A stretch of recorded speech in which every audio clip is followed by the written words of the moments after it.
a great American who started out many a morning on the American breakfast. Dressing a little makes her feel and consequently look more charming. Even the table takes on a special air. Do you still remember these childhood recipes that fed a nation? There was a time when recipes weren't just about taste, they were about survival. They were made with hands that knew hunger, stretched across kitchens filled with laughter, ration stamps, and pride. Today, they're vanishing like dust in an old cookbook. But for those who lived through it, every bite is a story. Let's open that pantry of the past and revisit 30 unforgettable meals, starting with one that fooled more kids than you'd believe. Salsify fritters, the poor man's crab cake. You probably haven't heard the word salsify in decades, but back then it was the undercover hero of the dinner plate, especially when shellfish was out of reach.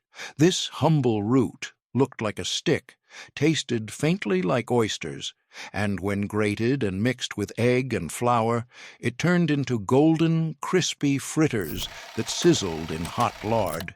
Rolled oat meatloaf, the loaf that stretched $1. Complete with seasoned breadcrumbs, a tasty tomato glaze, even a convenient throwaway pan. So it's simple to make an extra special family favorite. This wasn't the meatloaf you slice at a fancy dinner. It was the one that stuck to your ribs after a school day and showed up in your lunch pail the next. Ground beef was expensive. Breadcrumbs were too. But oats? Oats were a miracle. Cheap, filling, and shelf-stable. Toss in some onion, a splash of milk, maybe an egg, and you had a loaf that baked up firm enough to cut, sturdy enough to travel, and rich enough to taste like more than it was. Molasses taffy pull, candy that took muscle. This wasn't just candy, it was an event, a tradition, a kitchen full of sticky hands and laughter that echoed off the walls. Molasses, sugar, a touch of vinegar, boiled down and poured onto a greased dish until it cooled just enough to grab. Then the pulling began. You'd stretch it, fold it, twist it like warm ribbon until your arms ached and your mouth watered. Some braided it, some rolled it into logs, and some just popped it in while it was still hot and soft. Olio margarine with the magic capsule, a job for the kids. This machine automatically separates margarine into half-pound pieces and perforates the date on the wrapping papers. Before margarine came yellow, it came white, ghostly, sad, and cold, but hidden inside the package was a little capsule of color. And for kids, that was magic. They'd squeeze that sunshine dye into the block and knead it with their bare hands until the lard-like lump turned golden, like real butter. Stewed prunes, the breakfast, that whispered, not shouted. Stewed prunes didn't dazzle. They weren't flashy or loud. They arrived quietly in a ceramic bowl, glistening in syrup, soft enough to eat with the side of a spoon. Just dried fruit, simmered with sugar, maybe a stick of cinnamon or a lemon peel if your mother was feeling fancy. But the comfort they brought? Unmatched. Served over oatmeal or eaten warm from a dish with cream, they were simple, gentle, and honest. Kids rolled their eyes until they tasted that sticky sweetness. Today they're a punchline, but once they were breakfast, dessert, and medicine all in one. And for those who remember, they're still the flavor of mornings that started slow and stayed warm. Mock chicken salad, the illusion that filled you up. There was no chicken in it. That was the point. When meat was for Sundays and every other day had to make do, this clever concoction came to the rescue. Crushed saltines, chopped boiled eggs, a spoonful of mayo, and maybe some mustard or celery if you were lucky. It was creamy, tangy, and satisfying in a way that felt richer than it was. Spread it between slices of white bread or dollop it on lettuce. And just like that, you had a school lunch, a picnic bite, or dinner on a desperate Tuesday. Fried cornmeal scrapple, the grit that got you through. You wouldn't find this on a restaurant menu, but you'd smell it before your feet hit the kitchen floor. Pork scraps, neck, liver, bones, trimmings, boiled down into broth, mixed with cornmeal, chilled into a block, and then sliced and fried until the outside snapped with grease and the inside stayed soft and heavy. Scrapple was farmer food, worker food, survival food. Some folks in Pennsylvania Dutch country swore by it. Others across the South and Midwest gave it their own spin. Syrup, eggs, mustard, everyone had their way. Creamed spinach on toast. Poverty, proudly served no meat, no sides, no show, just toast, spinach, and a sauce so smooth it felt luxurious. Fresh spinach was a blessing. Canned worked fine, too. Simmered down in a white sauce made with butter, flour, and milk, it thickened into something rich enough to spoon over toast and eat with a knife and fork. Like a poor man's open-faced sandwich, it didn't pretend to be fancy, but it warmed your bones, filled your belly, and gave your mother the satisfaction of feeding the family with almost nothing. Baked custard with nutmeg, the dessert that calmed the room. As a matter of fact, you even bake carnation custard in the same way. But oh, what a difference. It wasn't flashy. It didn't beg for sprinkles or whipped cream, but when baked custard came out of the oven, golden on top, trembling just slightly in the middle, it brought peace to a house. Just milk, eggs, sugar, and a touch of fresh nutmeg if your grandmother had her way. Simple ingredients, treated with patience, transformed into something that felt elegant, even sacred.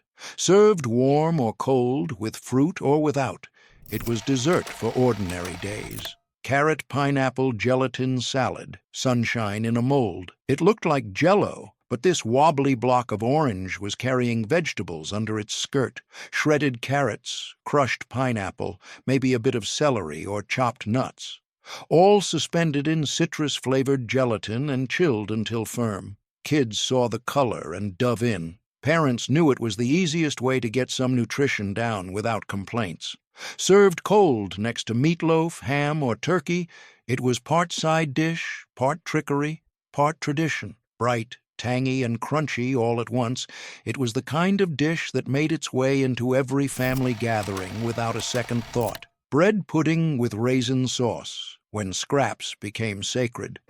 Shake, shake, Shake-a-pudding. Shake-a-pudding dessert mix from Royal. This wasn't cake. It was survival dressed in cinnamon, old bread soaked in milk and sugar, baked until soft in the middle and crisp on top. But the secret? That dark, glossy raisin sauce.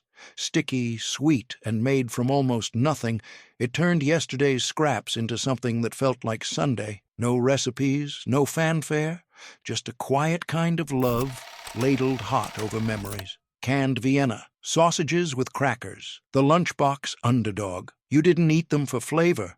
You ate them because they were there. Pop the lid, rinse the jelly, slap them on saltines. Boom, lunch. Kids built towers with them. Adults called it protein. In lunchboxes, glove compartments, or fishing tackle, Vienna sausages always showed up. Salty, squishy, strange, but dependable. They weren't pretty, but they never let you down. 13. Pickled pig's feet. The jar that dared you to be brave. They stared back at you through vinegar, daring you to take a bite. Cold, chewy, and tangy, pickled pig's feet weren't just food. They were a rite of passage. You didn't eat them by accident. You chose them, knowing full well what you were in for. In dusty stores and old trucks, these jars meant toughness. One bite, and you were part of a tradition too bold to forget. Fried green tomatoes, when waste became flavor green, tangy, fried to a golden crackle. These weren't Plan B, they were a Southern staple. Sliced from unripe tomatoes that couldn't wait, dipped in cornmeal and dropped in bacon grease, they came out crisp on the outside, sharp on the inside.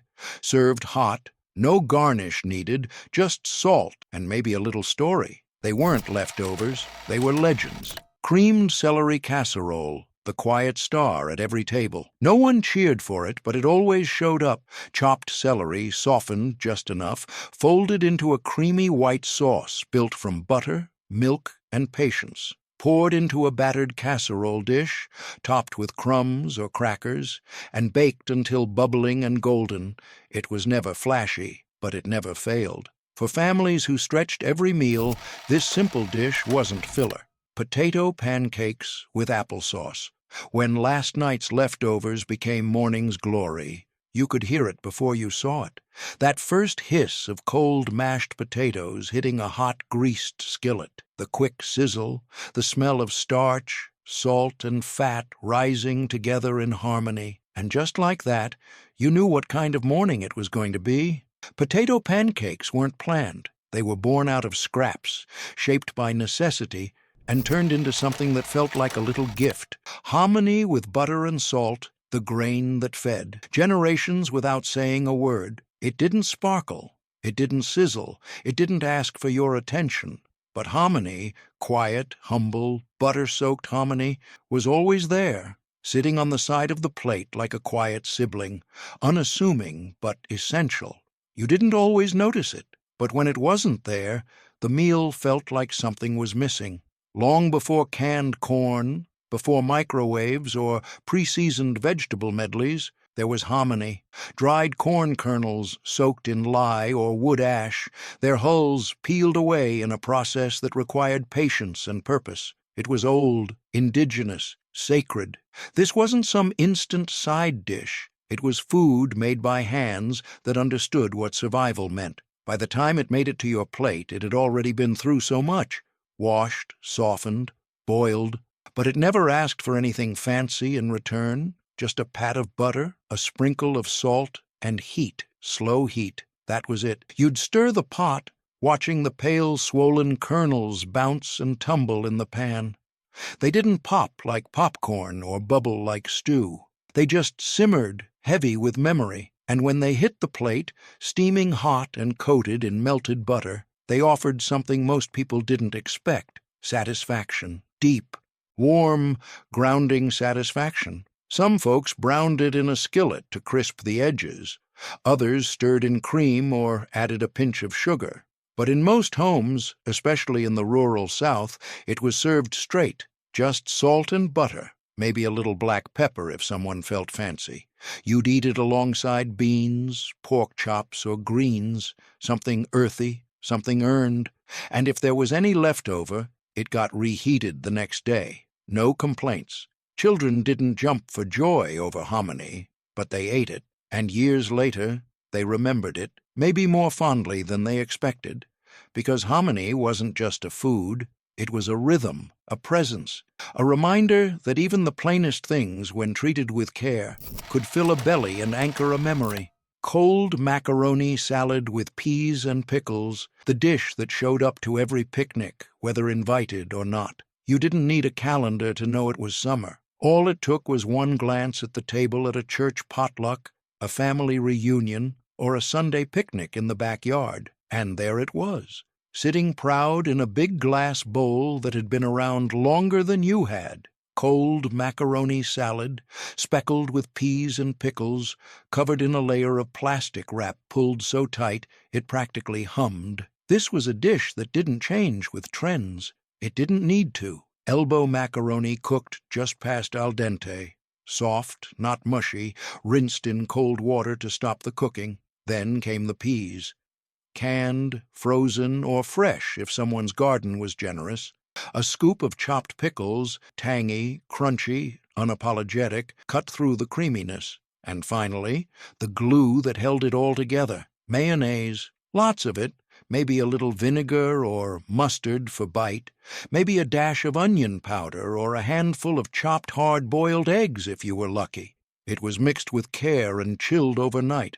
That was the secret. It had to be cold, not fridge cold, picnic cold.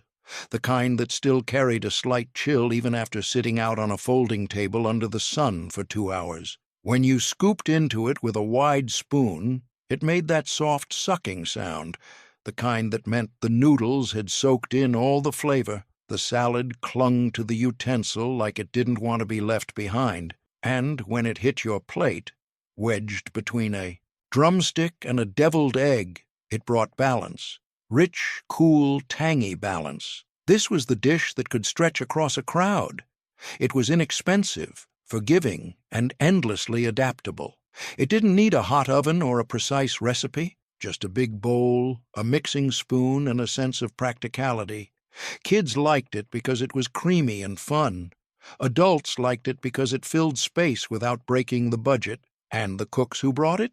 They knew it would always be finished by the end of the afternoon. Today, you'll find pasta salads dressed in olive oil, tossed with sun-dried tomatoes, goat cheese, and arugula. Beautiful, sure, but they don't stick to your ribs the way this one did.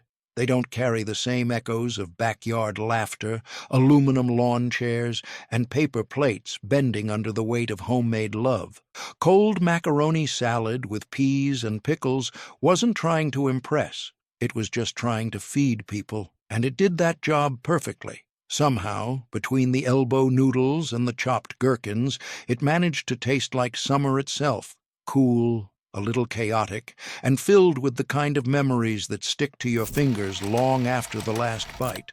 Tuna stuffed tomatoes, the fancy lunch you made with a can and a prayer. They looked elegant, little red bowls carved out of backyard summer, sitting on a bed of iceberg lettuce like they were waiting for a tea party. But behind that glossy tomato skin was the truth. This wasn't a luxury lunch.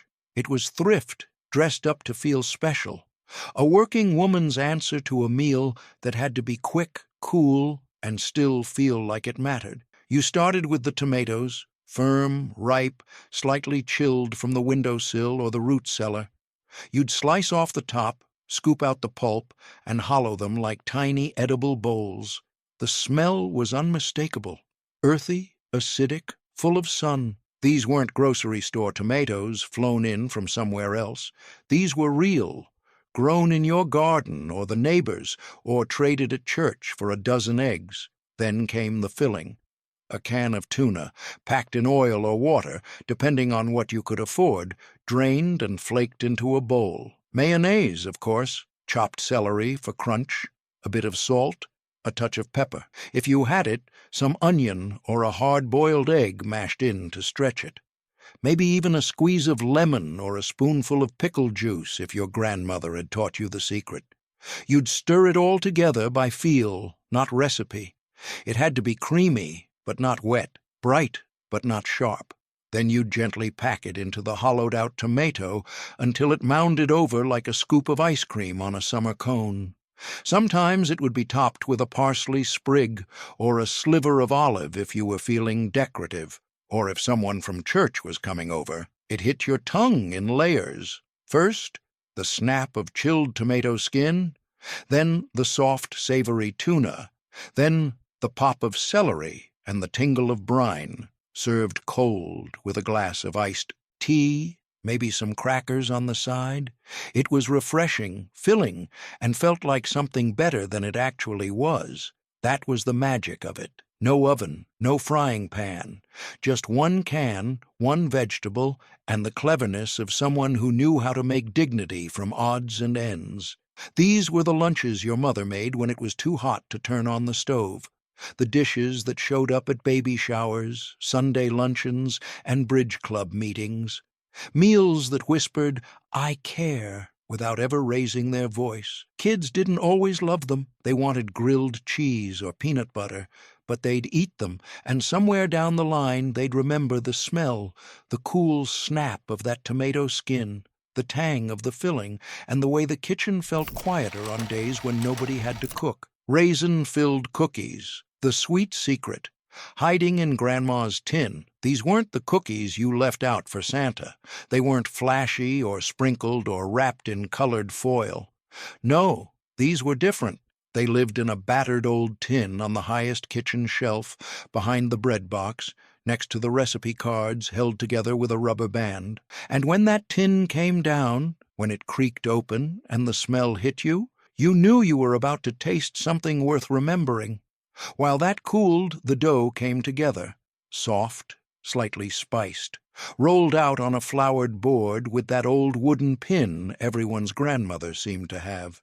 You didn't rush the process. You cut the dough into circles, just thick enough to hold the weight of the filling, and then dolloped a spoonful of the raisin paste in the center of half of them.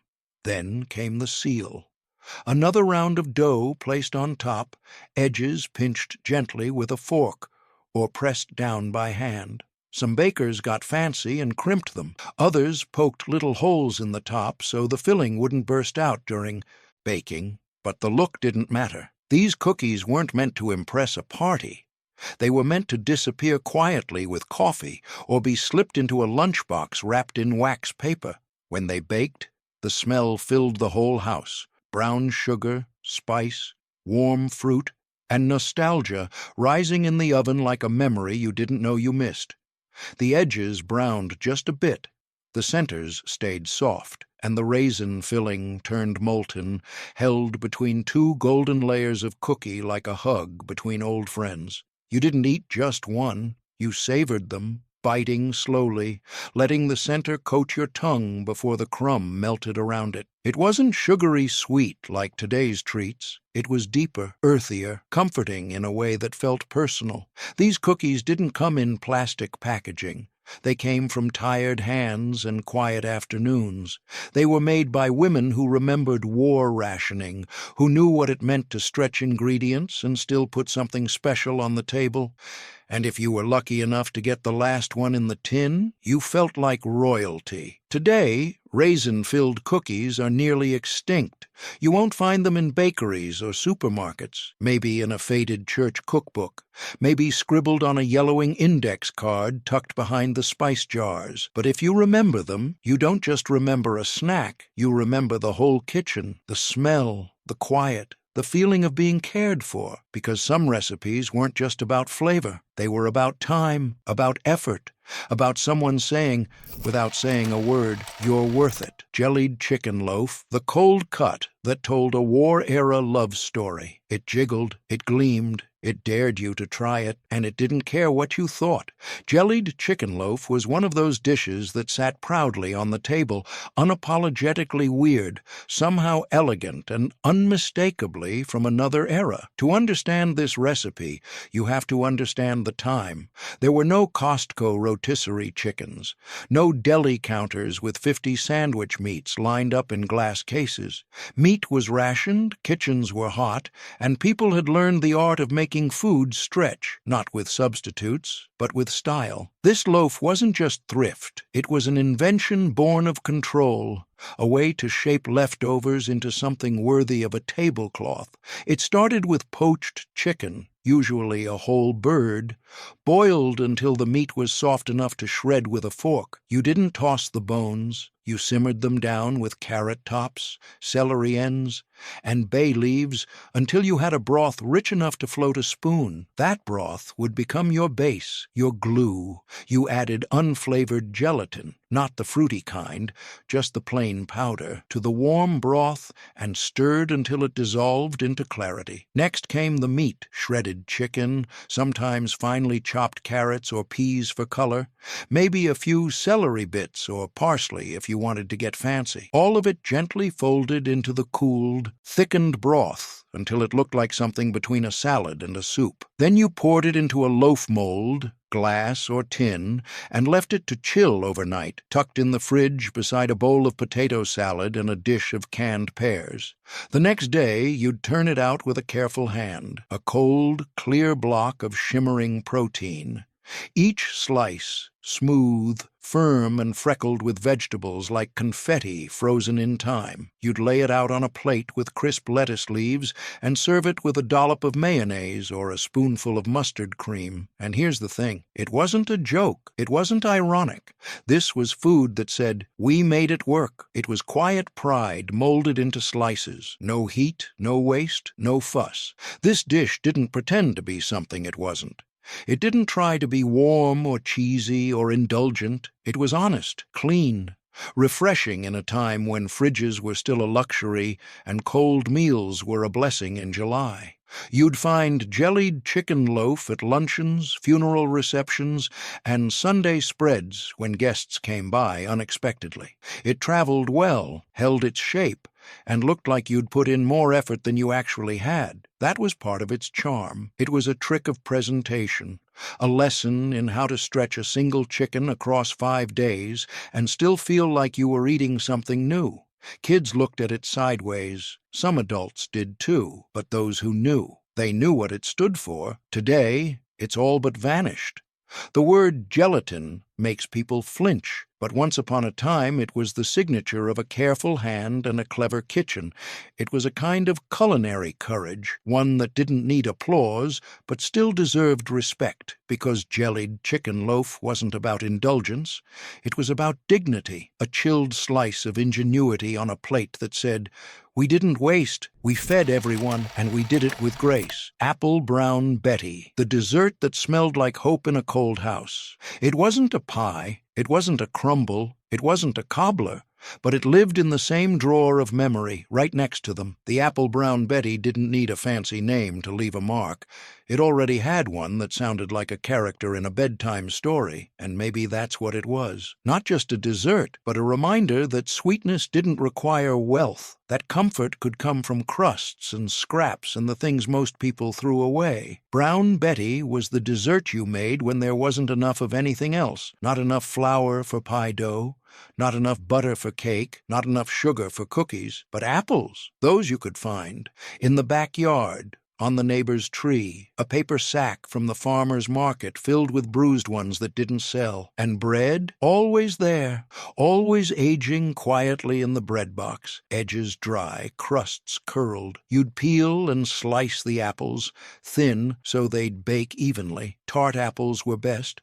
Granny Smith or whatever grew from that gnarled tree behind the shed. Then you'd tear the bread into crumbs, not the neat kind from a food processor, but the kind made by hand, rubbed between fingers until it turned soft and uneven. In a baking dish, usually the one with the hairline crack on the corner, you'd start the layering: apples, crumbs, a sprinkle of brown sugar, a pat of butter, then again.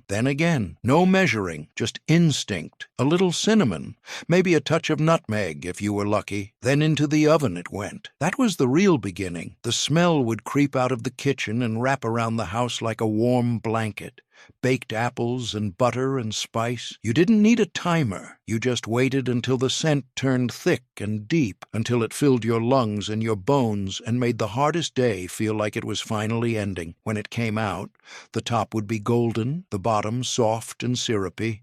You'd spoon it into chipped bowls, maybe with milk or cream or even just on its own. It wasn't neat, it wasn't pretty, but it was perfect, especially when eaten standing at the stove, still too hot, the steam curling up into your face. This was the dessert that showed up when you needed it most, on rainy Tuesdays, during war rations, after funerals, after layoffs, after long nights waiting for the phone to ring. It didn't announce itself like cake or demand celebration like pie. It whispered instead, quiet comfort, warm from the inside out. And for many, it became tradition without ever being declared one. Mothers taught daughters. Grandfathers made it when no one else would. It didn't live on a recipe card. It lived in muscle memory.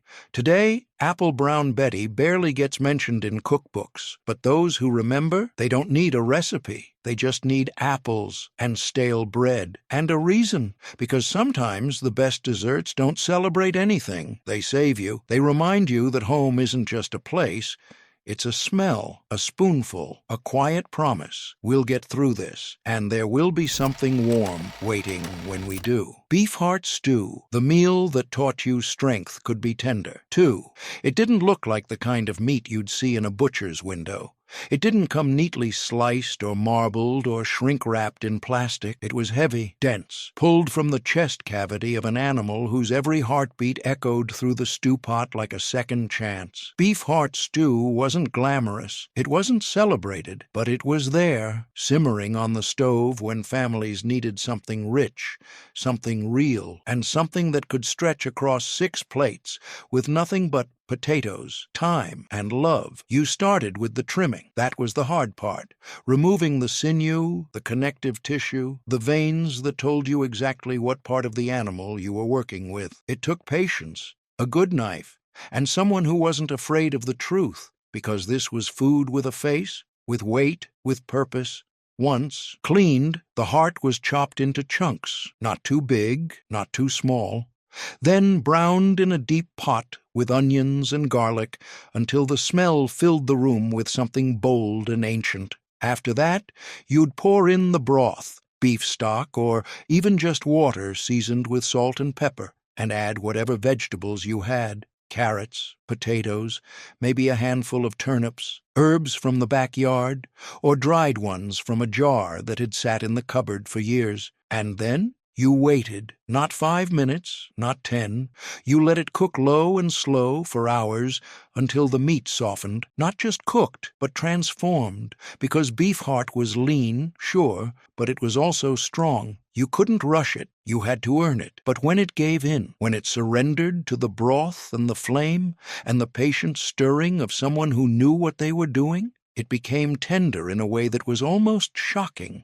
The stew thickened. The flavors deepened, and when it was ladled into bowls, steaming, fragrant, hearty, you didn't ask questions. You just ate, and you felt full in a way that had nothing to do with calories. This was food that reminded you where you came from, that nothing should be wasted, that every part of the animal had value, that working-class kitchens were built not on excess, but on reverence, for labor, for life, for nourishment earned the hard way. Kids didn't always know what they were eating. They just knew it was good, that it tasted like Sunday, like being safe, like coming home from school and smelling something familiar before you even opened the door. Today, beef heart is pushed to the edges of meat counters if it's sold at all.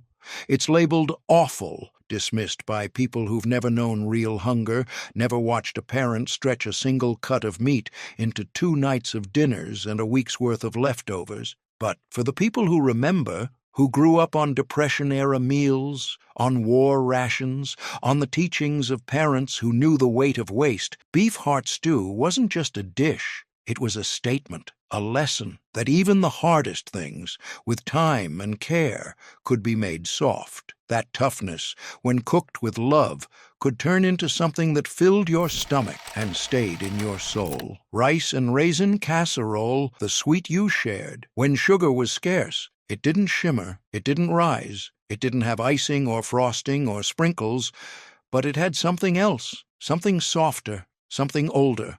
The rice and raisin casserole was never meant to dazzle, it was meant to soothe, a warm hug on a hard day, a quiet yes when the rest of the world said no. This was dessert born from leftovers and longing, from a spoonful of rice that wasn't enough for a full plate but too sacred to throw away, from a handful of raisins rattling in a tin at the back of the cupboard, from a mother or grandmother standing over the stove with tired feet, wondering how to turn not enough into just enough. You started with rice, cooked fresh or saved from last night's dinner, white rice, plain and soft. It didn't need to be fancy, it just needed to be there. The raisins came next, soaked sometimes in warm water or milk to plump them up, and then you'd make the custard, milk, eggs, sugar, and a whisper of vanilla or nutmeg if your pantry allowed. Everything was folded together gently, like it might break under pressure, then poured into a buttered baking dish, usually chipped at the edges, the kind that had served every family meal for 20 years. You'd place it in the oven and wait, not just for it to bake, but for the house to change. Because once the scent began to rise, sweet milk, soft rice, warming sugar, it filled the air with something no store-bought dessert ever could, peace. The top would brown just slightly, forming a delicate crust. The inside stayed soft, like pudding, like memory. You served it warm, always warm, with a splash of cream if there was any left, or just on its own, spooned into chipped bowls, steam curling into the air like a sigh of relief. This wasn't a dessert for celebration, it was a dessert for consolation, for after funerals, after layoffs, after long, aching winters. It was the kind of food you made when you couldn't afford joy, so you crafted comfort instead. Kids didn't clamor for it. They didn't ask for seconds the way they did with pie, but years later they remembered. They remembered the quiet clink of the spoon in the casserole dish, the way the raisins sank like hidden treasure, the stillness of the kitchen when the only light came from the oven and the only sound was someone softly stirring. This dish didn't travel. You didn't bring it to potlucks or serve it at birthdays. It lived inside the walls of your own home, behind the stories nobody told and the strength nobody praised. Today, you'll find rice pudding in plastic cups at the supermarket, pre-packaged, flavored, shelf-stable, but it's not the same. It doesn't carry the hush of hardship or the softness of survival. It doesn't taste like your mother's hands or the silence she kept while stirring, because rice and raisin casserole wasn't just dessert. It was a reply to the world when the world was unkind, a way of saying, we still have warmth, we still have sweetness, we still have each other. Even if all we have left is rice, raisins, and a little bit of faith. Mock chicken legs, the trick that fooled no one but fed everyone. It looked like chicken, sort of, if you squinted, if you tilted your head just right. It sat there on your plate with a breadcrumb crust and a popsicle stick jammed through the bottom like a handle, standing proud, like it had something to prove, and in a way, it did. Mock chicken legs were Depression-era sleight of hand, a culinary illusion crafted by mothers and grandmothers who understood two things better than anyone: how to stretch a dollar and how to protect a child's hope from the weight of reality. There was no chicken breast in this dish, no fancy cuts, sometimes no chicken at all. Instead, you started with scraps: ground pork, leftover chicken if you had it, maybe some veal, or even just a hunk of liver that had been boiled soft and minced fine. You'd season it with salt, pepper, maybe some sage or onion powder. Mix it all together in a bowl with day-old breadcrumbs and a splash of milk. Then came the shaping. With damp hands, you'd mold the meat mixture into the shape of a drumstick. Not perfect, but convincing enough for a child with an imagination and a growling belly. You'd slide a wooden stick inside, sometimes a real skewer, sometimes just a splintered tongue depressor from the medicine cabinet, and roll the whole thing in beaten egg, then breadcrumbs. Into the frying pan it went. The oil sizzled, the smell was rich, familiar. Golden crust formed on the outside while the inside turned soft and steamy. When you served them, 2 per plate, maybe with mashed potatoes or boiled carrots, they almost passed for the real thing. And when your kids asked, "Is this chicken?" you'd smile and say, "Close enough." It wasn't about fooling them, not really. It was about giving them the feeling of having something special, something like what the neighbors had, something they could talk about at school without shame. Because food, back then, wasn't just nutrition. It was armor. It was dignity. It was love shaped into drumsticks and fried until golden. Mock chicken legs weren't reserved for Sunday dinner or company. They were Tuesday food, rainy day food. We're out of money, but we're not out of ideas food. They were a mother's way of saying, I see you, I know what you're missing, and I'm going to make something out of nothing just for you. And somehow they worked. You'd pick them up by the stick, bite through the crust, and hit that soft, savory center, rich, salty, a little peppery. You knew it wasn't chicken, but you didn't care, because it tasted like home, like trying, like effort made visible on a plate. Today, nobody makes these anymore. You can't find them at restaurants. There's no frozen aisle version. They live only in memory now, and in the old church cookbooks with fading ink and grease-stained pages. But the people who grew up on mock chicken legs remember every bite. Not for the taste, but for the truth behind it. Love doesn't always come in the form of abundance. Sometimes it shows up as a meatball on a stick, pretending to be more than it is, and somehow becoming exactly what you needed, because mock chicken legs weren't a lie. They were a promise, a reminder that even when the cupboard was nearly empty, someone still believed you deserved something warm, something shaped like joy. Cornmeal mush with molasses, the breakfast that kept the lights on. It started with a pot, a simple one, dented, blackened with age, sitting on the stove before the sun even thought about rising. And inside, just cornmeal and water, maybe a pinch of salt. Nothing fancy, nothing you'd post about, but in that quiet kitchen, while the house was still cold and the pipes groaned, that pot of cornmeal mush was more than just breakfast. It was survival. Cornmeal mush wasn't a trend. It wasn't exotic. It was what you made when you had nothing else. It cost pennies to make, and it could fill 5 bellies with barely a handful of ingredients. There was no sugar at first, no butter, just a wooden spoon and slow, steady stirring, round and round until the grains thickened, until the bubbling turned lazy and slow like molasses in January. And then came the molasses, not the fancy kind, not the imported stuff, just the thick, dark syrup kept in a reused jar, sometimes sticky around the rim, sometimes spooned out with the back of a butter knife. You'd drizzle it over the mush, and just like that, the whole room changed. The scent shifted from flat to sweet. The gray morning didn't feel quite so cold.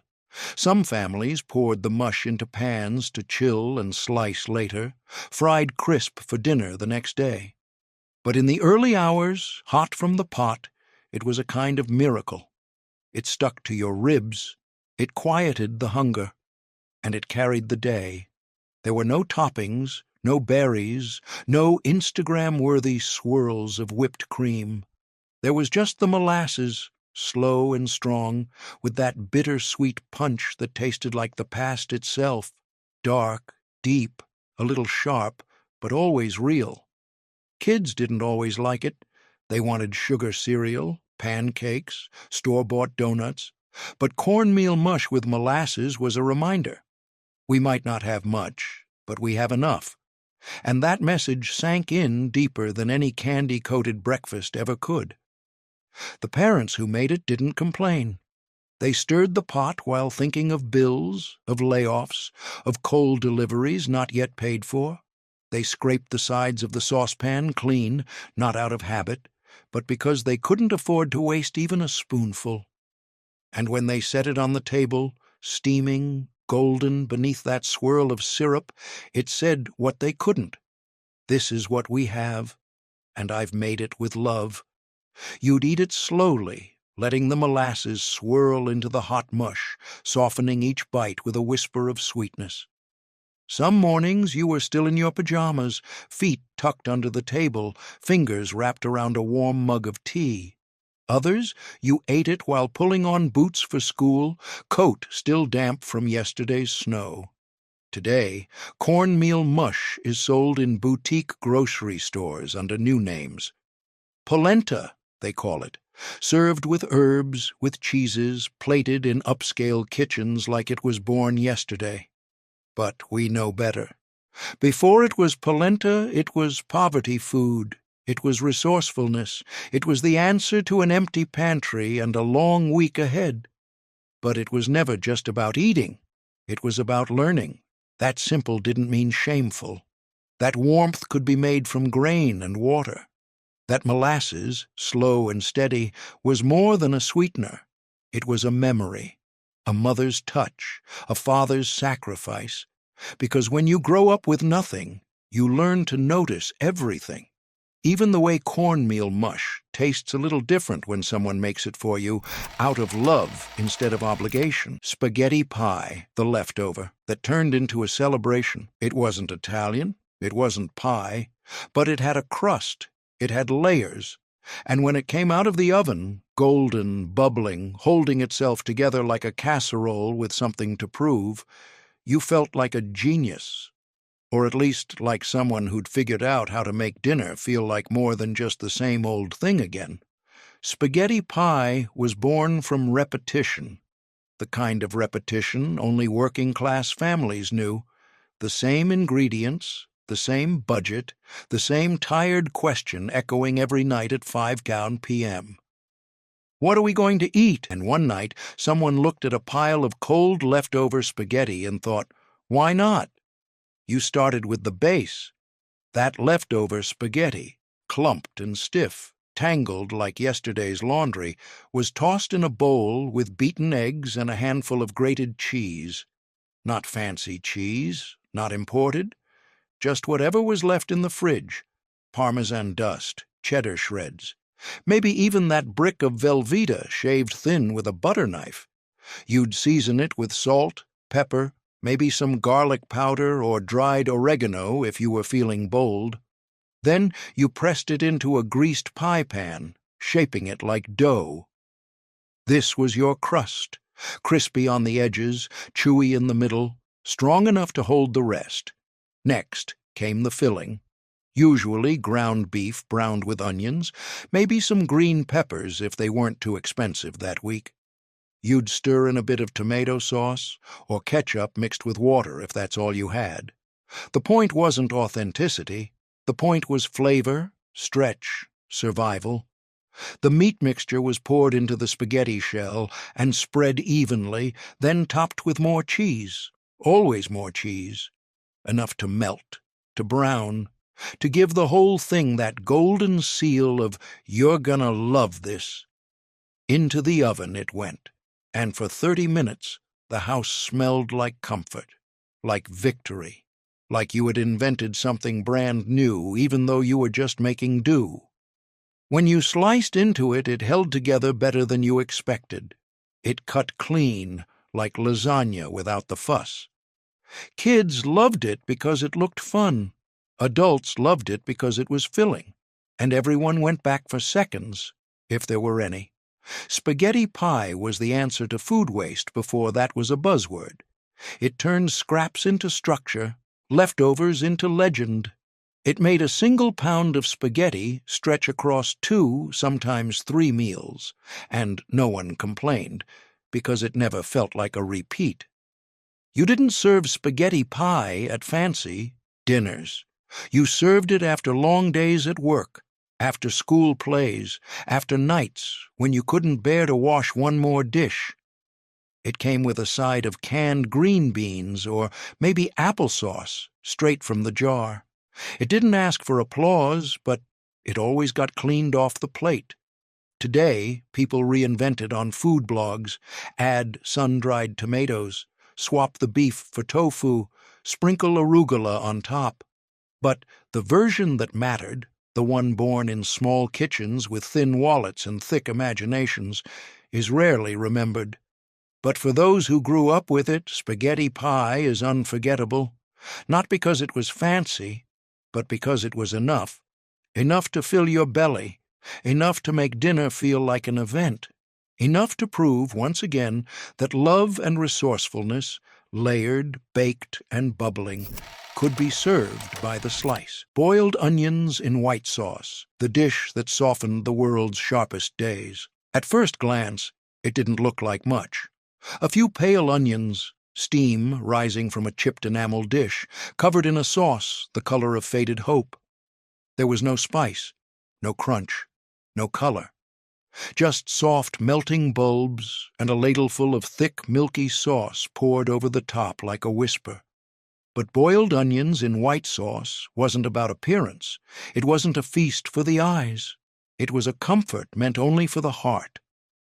You started with the onions, yellow or white, whatever was cheapest at the market or left in the cellar from the last harvest. You peeled them slowly, carefully, until the skins crinkled in your hands and the juice stung your eyes. Not because of the onions, but because dinner was still going to happen, somehow. But boiled onions in white sauce wasn't about appearance. It wasn't a feast for the eyes. It was a comfort meant only for the heart. You started with the onions, yellow or white, whatever was cheapest at the market or left in the cellar from the last harvest. You peeled them slowly, carefully, until the skins crinkled in your hands and the juice stung your eyes. Not because of the onions, but because dinner was still going to happen, somehow. You boiled them whole or halved, depending on their size, not to caramelize or crisp, but to soften, to tame their bite into sweetness, to break them down until they surrendered completely, like everything else had that week. The goal wasn't to impress, it was to endure. While they simmered, you made the white sauce, also called béchamel, by people who had butter to spare. But this wasn't the French kind. This was the Depression kitchen version. A spoonful of margarine or lard melted in a pan, a bit of flour stirred in until it formed a paste, then milk, poured slowly, stirred constantly until it thickened. salt, pepper, maybe a pinch of nutmeg if the jar hadn't run dry. That was it.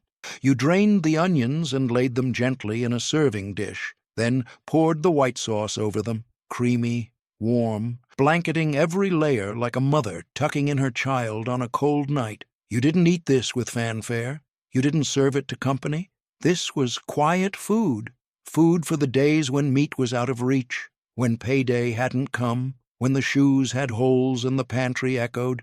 And yet, somehow, it still felt special. The onions were soft, almost spoonable. The sauce was rich, not from fat, but from effort. And together, they made something that reminded you the world could be. Gentle again, even if only for a few bites. Kids didn't always love it. Some picked at the onions or pushed them to the side, but they ate the sauce, dipped bread into it, swirled it around their plates, because even if it wasn't flashy, it was filling. It coated the hunger. And for the grown-ups, it was a moment of stillness, a pause in the fight, a dish that asked nothing but gave everything. Today, this recipe is almost extinct. You won't find it in glossy cookbooks or on YouTube cooking channels. Onions in white sauce isn't viral. It doesn't plate well. It doesn't sell, but it mattered, because it taught a whole generation that nourishment wasn't always loud, that sometimes the quietest food was the one that stayed with you the longest, not because of the taste, but because of the memory it wrapped around. You don't forget the night your mother placed it in front of you without a word, just a nod, just a look that said, "This is what I can give you." And in that moment, it was enough, because boiled onions in white sauce wasn't just a recipe. It was a form of grace, humble, simple, unseen, but powerful in the way it softened everything, hunger, heartache, even the edges of the day. Dandelion greens with hot bacon, dressing, the weed that tasted like freedom. They grew in the cracks of sidewalks, in forgotten corners of the yard, in the fields behind old barns and along dusty roadsides. Most folks saw them as weeds, something to pull, to poison, to mow down and ignore. But the people who remembered hunger, they saw something else. They saw dinner. Dandelion greens weren't bought. They were gathered, foraged, pulled up from the earth with calloused hands and carried home in baskets lined with newspaper or torn dish towels. Children were often sent out in the mornings with a sack and strict instructions. Only the young ones, the tender leaves, before they flower, because once they bloomed into those bright yellow bursts, the bitterness was too strong, even for the most seasoned palate. Back then, nothing green went to waste, especially not something as plentiful and stubborn as the dandelion. These greens were one of nature's gifts to the poor, free, full of vitamins, and available to anyone with a patch of dirt and the patience to pick. Once washed, sometimes 3 or 4 times to shake off grit and little bugs, they'd go straight into a big bowl, raw and waiting. That's when the magic happened. The dressing wasn't store-bought. It wasn't creamy or bottled or sweet. It was hot, sharp, smoky, and it started with bacon. You'd fry a few slices, thick if you had it, ends and pieces if you didn't. The fat that rendered out was gold. To that you added vinegar, apple cider most often, a bit of sugar, maybe a spoon of mustard or a pinch of salt. You stirred until it sizzled and hissed, then poured it, still hot, straight over the greens. The result? A wilting salad that danced between bitter and sweet, soft and crisp, sharp and soothing. It was a punch in the mouth, followed by a warm embrace. It didn't try to hide its wildness. It celebrated it. And the smell? You never forgot that smell. The tang of vinegar cutting through bacon fat, the steam rising up as the dressing hit the leaves. It filled the kitchen with something that felt both medicinal and decadent, like a home remedy and a feast all at once. This dish was often served in spring, right when money was tightest and the cupboards were near bare. The canned goods were running out. The root cellar was emptying. But the earth was waking up. And the first thing it gave was the dandelion. Kids didn't always love it. They wrinkled their noses, poked at the greens, but over time they understood that this was more than food. It was proof that even when you had nothing, nature still provided. That your grandparents and great-grandparents didn't just survive, they adapted. They looked at what others threw away and turned it into something sacred. Today, you might find dandelion greens in health stores labeled organic and priced like steak. But they don't taste the same, not without the gathering, not without the bacon fat, not without the history. Because this dish wasn't about convenience, it was about resilience, about using what was around you, about respecting what others ignored, about finding nourishment in the cracks, not just of the sidewalk, but of life. And when you ate it, really ate it, you didn't just taste bacon and greens, you tasted generations. You tasted rebellion. You tasted what it meant to thrive, even when the world told you you shouldn't. Dandelion greens with hot bacon dressing wasn't just a depression dish. It was a declaration. We're still here. We still eat. And we still know how to make a feast from the very things no one else sees. Mock banana pudding, the sweetest lie we ever believed. There were no bananas. Everyone knew it. You could see it in the corners of the dish where the slices were supposed to be. You could taste it in the first spoonful. Something was missing. But you didn't say anything. You didn't complain. Because what sat on that kitchen table, covered in plastic wrap and hope, was close enough. And during the worst of times, close enough was a gift. Mock banana pudding was a masterpiece of substitution. It came from the same Depression-era wisdom that turned potato peels into soup and cornbread into stuffing. You made it not because you wanted to trick anyone, but because you wanted to bring back something familiar, something joyful, using only what you had. Bananas were expensive. They bruised fast. They spoiled quickly in kitchens without refrigeration. So you faked it. You took vanilla wafers, or even just stale sugar cookies, and layered them at the bottom of a dish. Then you mixed up a thick custard. Eggs, flour, sugar, and milk cooked gently on the stove, stirred constantly with a wooden spoon until it coated the back like velvet. To give it that banana flavor without bananas, you added extract, just a drop or two, the cheap kind in the little bottle that lived in the spice rack next to the imitation vanilla. It didn't taste exactly right, but it was close, warm, nostalgic, a bit artificial, but sweet enough to suspend disbelief. Sometimes mashed squash or canned pears were added to mimic the texture of banana. Other times, you just let the pudding and wafers do the heavy lifting. You built the layers carefully. Custard, wafers, custard, more wafers, then let it rest, tucked in the icebox or on the windowsill until it firmed up. And when it was ready, you didn't wait. You didn't worry about whipped cream or garnishes. You grabbed the big spoon. You served it in chipped bowls.